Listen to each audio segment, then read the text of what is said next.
Good morning and welcome to today's session of Imagine America Radio, our continuing Career College Exposition webinar series. My name is Lee Doubleday and I'm the Director of Operations here at the Imagine America Foundation. We're excited about today's topic, Nurses Make a Difference in Nursing Careers with Rasmussen University.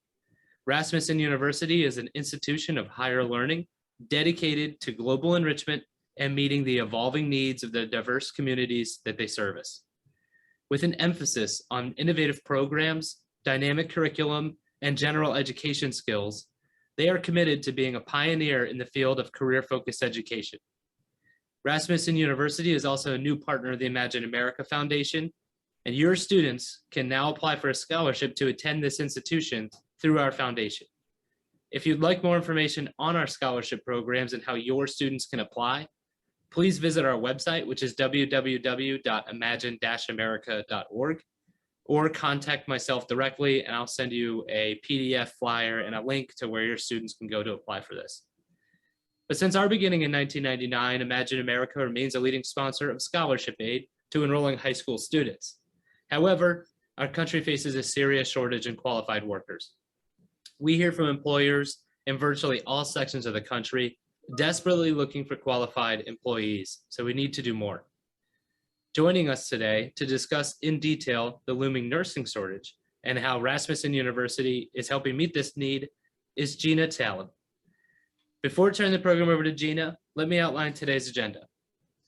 Today's session of Imagine America Radio will be 30 minutes maximum, with question and answers at the end of the presentation.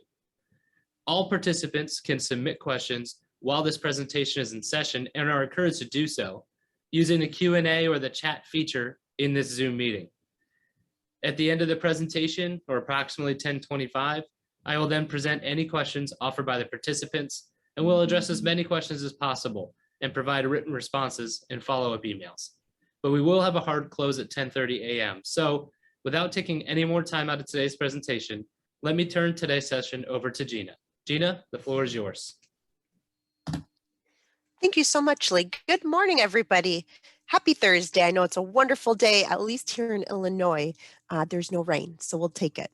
What I'd love to do today is really spend some time chatting about the nursing field and healthcare in general and the way that the world is going, the demand for it. So kicking it off, I would love to share a little bit about myself. I have been with Rasmussen University now for 13 years, starting off as an admissions advisor on the front end, working with students very closely on helping them decide where their future takes them, changing lives, making a difference. I can't tell you how many students I've met with, whether they be straight from high school or adults, that are trying to figure out, what do I want to do when I grow up? And it's really being able to take apart those pieces, figure out what they're good at and their traits and how we can open up doors. As someone that has been in education for 13 years, my favorite part is knowing that I am making a difference in the communities that I'm in and helping somebody figure out their life and their future. So as I'm speaking with you, and I know you working in education as well, really our goals together is to better our communities, make a difference for our students, and help them get on track to their future and their life, because we are the difference. They need that support. What I'd love to do today is we're going to break down a little bit more about talking about the importance of college. As being a college graduate and us working in education, we know the need is real and the demand for education in college is so important in this day and age. From there, we're going to chat more about the future jobs in nursing, the different directions that you can take with a nursing career, as well as thinking about the personal traits and characteristics of an individual to be successful as a nurse. But it doesn't stop there. We're also going to chat a bit about different healthcare options, not just nursing. We're going to break down the different educational routes a student can take. We're going to speak about Rasmussen University, what we've done in our communities and how we've been around, discussing about Imagine America and the scholarship that we will be providing. And at the very end, I would love for you to be throughout the presentation jotting down any questions, because we will be able to take those questions at the end or just chat them in the chat message piece, and we'll be able to answer those questions at the very end. So without further ado, would love to get this party started so we can chat about nursing and healthcare. Starting off with the importance of college. As we have been college graduates, I know most recently I just finished my master's degree, so knowing the necessity of and the importance of college. As we take a look, data pulled directly from the Bureau of Labor Statistics, we can visually see the difference and the difference one makes with having earnings wise if you hold a bachelor's degree and the higher the education goes, as well as the unemployment rate. So, starting off with an individual that has less than a high school diploma, median average earnings weekly of about $619. And we see that as you further it to a high school diploma, to an associate's degree, we inch higher and higher to doubling what that earnings is. At a bachelor's degree, median average is about 1300. From there, vice versa, we also look at the unemployment rate. We know this, but it's powerful to be able to see it in data as well. The unemployment rate for those with only a high school diploma or less than is higher, starting off with a less than high school diploma at 11.7. And as we go further up the ladder, a high school diploma, an associate's degree, a bachelor's degree, we pretty much cut unemployment rate in half for individuals that hold a bachelor's degree. So again, very powerful to see the data and know that the demand for college is there. It's only going to better the future in the communities that we're in. And with the fast growing positions that are open, we see job demand everywhere. We know that college is about the next step to get career ready for high school graduates and also about setting ourselves up for a better potential down the road. And it is our duty, being in education, to help our students see that light. Moving to the next step, it's talking about soft skills. So we know that education is important. We know the demand and the need for having a college degree, but we don't ever want to forget the soft skills that we are gaining during the time that we are in college. So 77% of employers find soft skills to be just as important as cognitive skills. And I'm going to speak for myself. Being a director, part of what I do is hiring and building a team. And one of the things that I'm looking at is also the soft skills, which are truly developed not only in college, but through the time that you're taking your classes. So starting with communication, ensuring that an individual has strong communication skills. It's written, it's verbally, it's making sure that what we're thinking and how it comes out makes sense and that our vision can be seen across the board. It's critical thinking.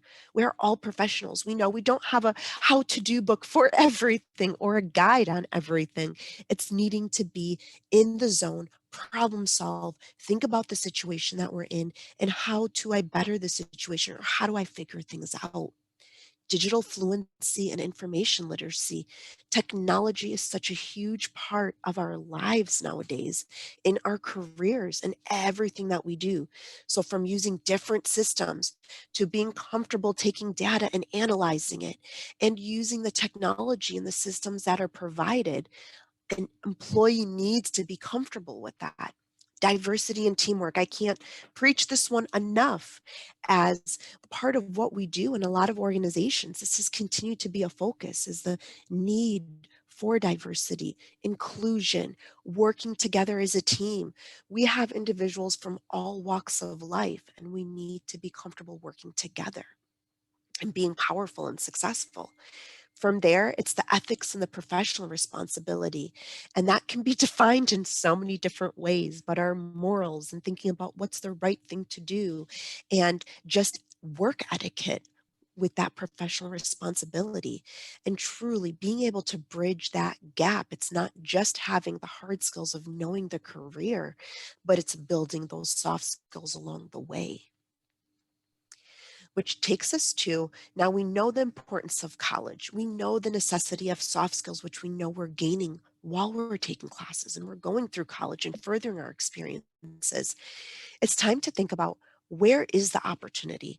That is the $1 million question students are asking is where can I be successful? Where are the job openings? I don't want to get a degree just to hang it on the wall. I want to get a degree so I can use it. So as we look at the projected job growth in this day and age, as we look to the future from 2020, which passed us, to 2030, we can see that based on the Bureau of Labor Statistics, this is not Rasmussen data, this is the US Department of Labor, all occupations are expected to grow 7.7%. But specifically, as we look at healthcare, it's double, 16%, 2.6 million new jobs. As professionals, as we're guiding our students, we can take a look at whether we're looking at LinkedIn or we're looking at Indeed and we're helping guiding our students. We see the job growth, we see the demand. I see it all the time for my students as we're looking at opportunities. There's so much out there, and the healthcare just outnumbers a lot of the other regular occupations, especially us going through COVID and going through a pandemic and a growing generation that's getting older in healthcare needing to be renewed. So we have to be able to support and help our students get educated towards that field. Because I know when I get older, I want someone to take care of me. I'm not healthcare savvy myself, which takes us to look at the possible career directions in healthcare. It's not a one-stop shop in nursing. There's a lot of different directions.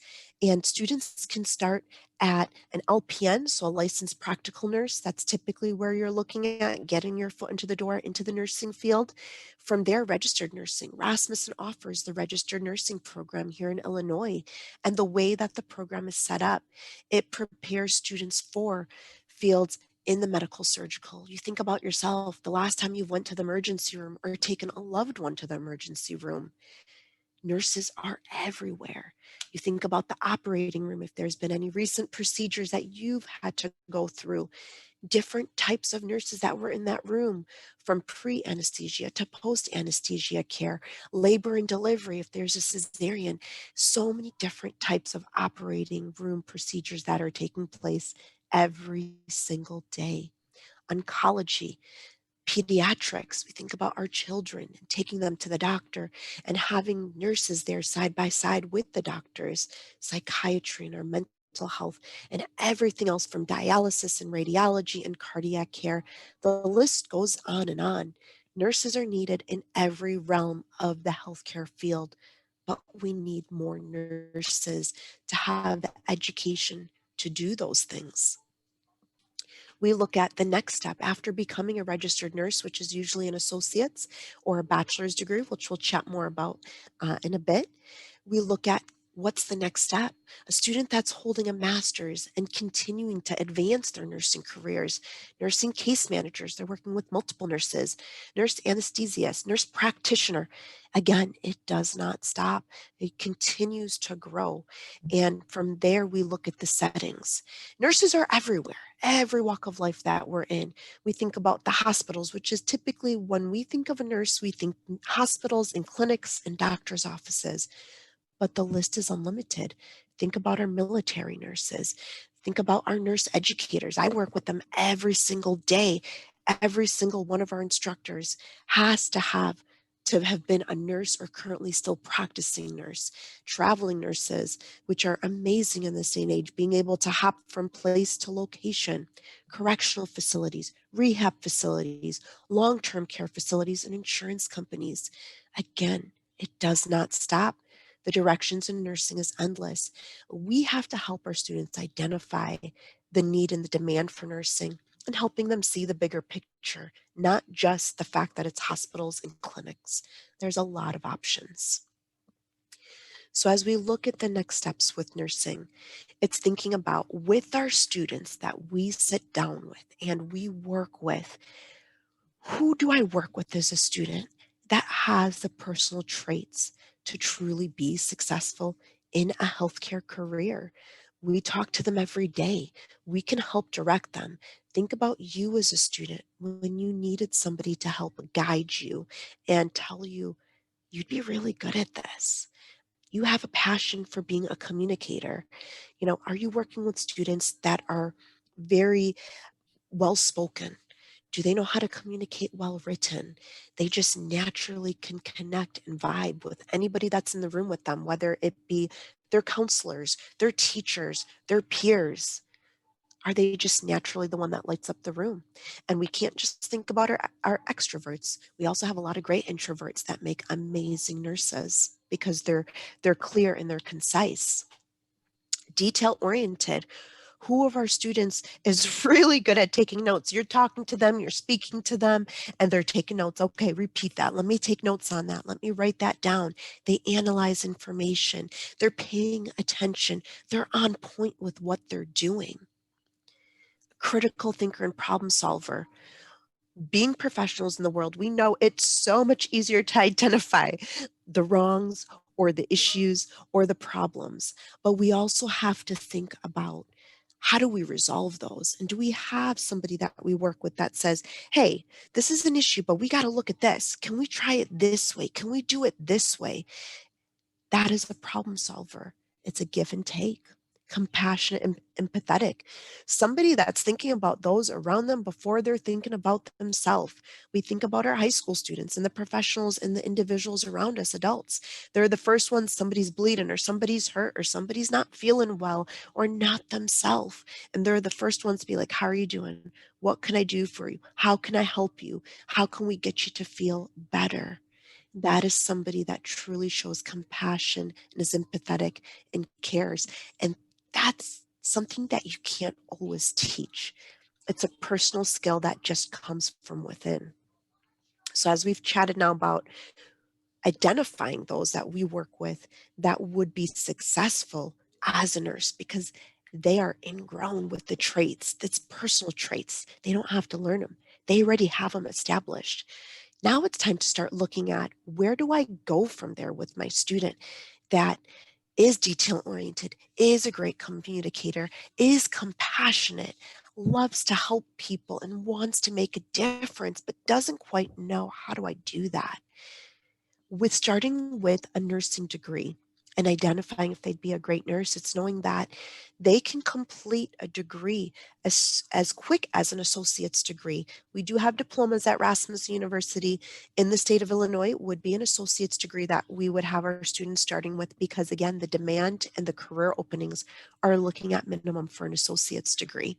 So a student would start with the professional nursing associates, and that can be done in as few as 21 to 24 months. So it's really, we identify a student that wants to be a nurse. We work very closely with them. And then from there, they're getting into their classes from the beginning. When I'm saying 21 to 24 months, that's start to finish of an associate's. That's all of their nursing classes, all of their general education courses. We're not wasting time on a wait list. You get in, you get done, you get out into your field and pass the NCLEX. At Rasmussen, I'm so proud to say, to be working for one of the number one educators in the country of ADN programs. In Mokina, we can't even keep up the demand. We're bursting through the seams of individuals that want to become nurses in healthcare, and it just have so much pride for those that want to service and help our communities and better them. Upon our students getting an associate's, it doesn't stop there. That associates and passing the NCLEX and becoming a registered nurse, that opens the door to get out there and start working in the field. But from there, it really is one of those that a student continues on to a bachelor's of science in nursing or an RN to BSN program. And that's fully online. So being able to work in the field as a nurse and continue your education is huge. And we do the same thing with our master's and our doctoral programs. For our nurses, they're fully online because they're working, they're making a difference in their communities, but the importance of furthering your education just continues to open up doors for our master's students and our PhD students. So as we continue looking to the future of nursing at Rasmussen, it is a great field and has fantastic opportunity. But we also don't want to cut our students short. If we're sitting here identifying what makes a great nurse, we're also going to come across what makes a great healthcare employee. And with that, it's knowing that we can still support our students. If they're anything like me and scared of blood and drawing blood pressure, and they don't want to see all of that gruesomeness, for me, I couldn't handle it. There's a lot of other options. And it's so important that we're looking and opening up the doors to those careers as well, because 16% projected job growth in healthcare occupations in general. And that goes to other programs that we have that align with careers. So think about when you're going to get a procedure done. Who's that individual working with the surgeon? It's a surgical tech, handing the equipment, making sure they know where the procedures are going, how things are done, and that things are going on track. We think about our physical therapist assistants. We think about when we go to the doctor's office, whether it's a checkup or a shot or anything that we have taking place. After we leave, how are we getting things to know what the insurance covers? It's our amazing medical billers and coders. They're taking those records. They're ensuring that the patient is getting billed appropriately, the correct codes are there, and that the payments are going through and working with the insurance team. Our human services, our pharmacy techs, when we go to turn in our prescriptions so we can get our medications to feel better. So many other routes in healthcare that we don't want to just box ourselves into thinking nurses and that's it. It's also helping identify the traits and characteristics that would help our students be successful in other health sciences fields and careers. And Rasmussen really wants to support our students with having those other program options. You can't run healthcare facilities without everybody else. It's not just the doctors and nurses, it's a team of specialized healthcare professionals that make the healthcare field work. So as we look at starting classes and we figure out our students that are going to be great nurses or going to be great in a medical billing and coding program or pharmacy techs, it's helping them get started. That's what my team does in admissions. It's helping our students figure out, where do I need to be? What does my future look like? It's not just registering for classes. We all know as being college students, that's the easy piece. It's figuring out, where do I need to do this? How do I do this? Being a first generation college student myself, back in the day, so many questions and parents that were supportive, but they had no idea what college looked like or what I had to do. So with attending Rasmussen, it's knowing that there is a support team every step of the way, starting with your admissions advisor to help you identify and figure out school. From there, it's handing it over to our academic advisors. It's cheering you on throughout your program, inspiring you and motivating you and being there through the good days and the bad days. Upon our students starting, we have a specialized team of financial aid officers to help you figure out, how do I pay for school, library and learning services online, tutoring that's available for any subject or even if it's just study skills, peer mentors, a 24/7 tech support team that you can call at 2 in the morning to get help from. And last but not least, putting all the pieces to the puzzle together after we've completed our degree and getting near the end of it. How do I get out there and start using this degree? And that's what our career services team is here for. Interview skills, resume writing, practice interviews, job searching. And we're here every step of the way to ensure that it's not just starting classes, it's not just finishing classes and graduating, it's getting out and using your degree. So from there, what I'd love to chat about, we've spoken about a lot, but I really want to speak more of Rasmussen and where we're from. We're not the new kid on the block. Rasmussen has been around for 120 years and continue to build in our communities and focus on degrees and programs that align with the demand that is out there. Founded back in 1900 in Minnesota, we have had 20 plus years of online education experience. So when the pandemic hit 2 years ago and fulfilling and supporting our students and our teams and our faculty to online, this was not new to us, something we've already been doing. We provide 50 plus programs in different programs from nursing to healthcare to business, criminal justice, education, technology, and design. Not every study and program out there in the world, but the ones that align with the career demand. We have physical campuses, which I'm at one, which is the Mokina Tinley Park campus here in Illinois. And we also have 23 campuses in physical total, being in our communities, but also online nationally to support students throughout the country. And most importantly, being accredited by the Higher Learning Commission.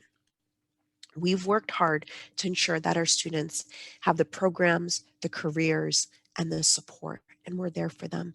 Along with Imagine America, we have teamed up to provide a $1,000 scholarship to 2022 high school graduates with a 2.5 GPA or higher. With that, it's as simple as going to the Imagine America app or to the website, imagineamerica.org, and they can apply for the scholarship. Once a student has applied, we will take it from there to award recipients in the states that we provide, Illinois, Minnesota, and Florida. So help us help our students and your students further their education.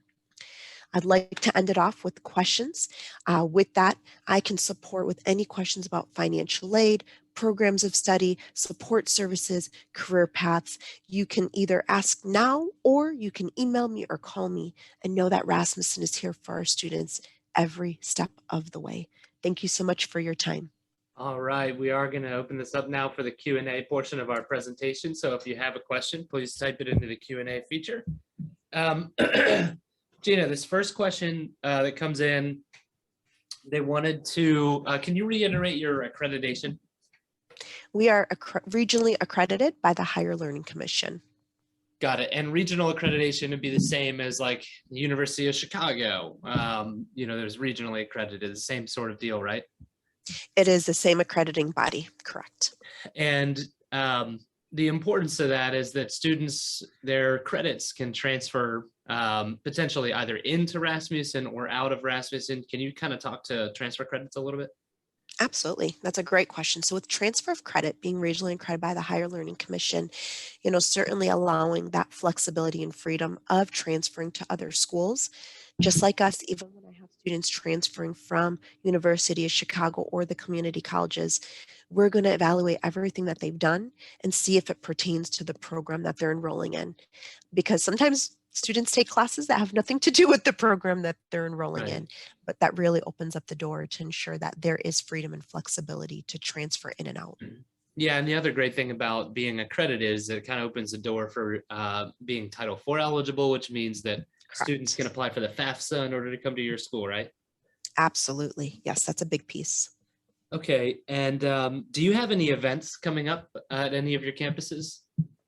We do. We actually have nursing information sessions that we offer on a weekly basis. We have early childhood education open houses that we offer 1 to 2 times a month.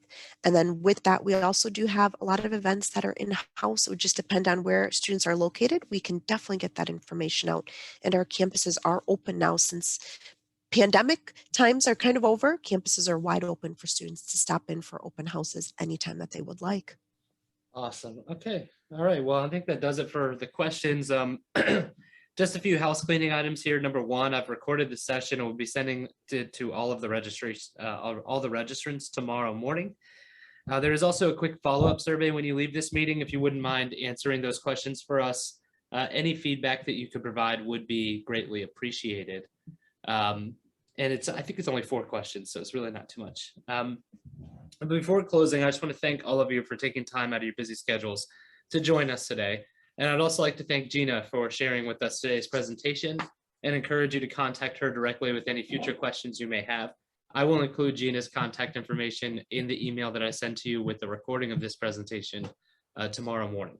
But I just want to thank all of you for joining us today and wish you a great rest of your day. Goodbye. Goodbye.